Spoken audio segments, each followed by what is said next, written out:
জানলে অবাক হবেন, পৃথিবীতে এমন একটি দেশ আছে যেখানে মানুষ অফিস শেষে বাস ও ট্রেনে নয়, নদীর স্রোত বেছে নেয় ঘরে ফেরার পথ হিসেবে। দেশটি হল সুইজারল্যান্ড। আধুনিক শহর, নিখুঁত পরিবেশ আর ব্যস্ত কর্মজীবনের এই দেশটি গ্রীষ্ম এলেই রূপ নেয় এক অনন্য দৃশ্যে।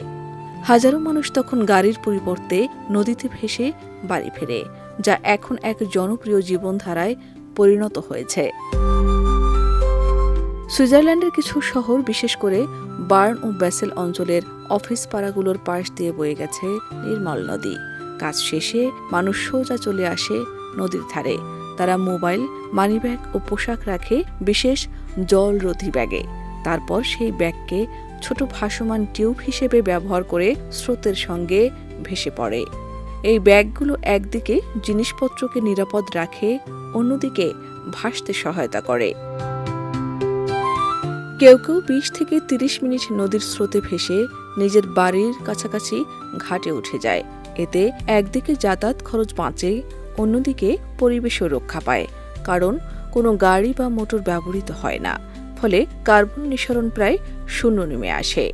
মূলত এই অভ্যাসের পেছনে রয়েছে সুইজারল্যান্ডের গভীর পরিবেশ সচেতনতা। দেশটি বহু বছর ধরেই টেকসই জীবনযাপনে বিশ্বের শীর্ষস্থানে রয়েছে।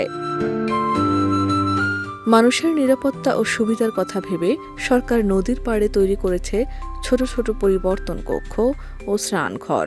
সেখানে মানুষ সহজে পোশাক বদলে বাড়ি ফিরতে পারে। পাশাপাশি নদীর জলমান নিয়মিত পরীক্ষা করা হয়, যাতে এটি সাঁতার বা ভেসে চলার জন্য সম্পূর্ণ নিরাপদ থাকে। বিশেষজ্ঞরা বলছেন, এই অনন্য যাতায়াত পদ্ধতি শুধু শারীরিক স্বাস্থ্যের জন্যই নয়, মানসিক প্রশান্তির জন্য অসাধারণ। শাহনাজ পারভীন, দেশ রূপান্তর।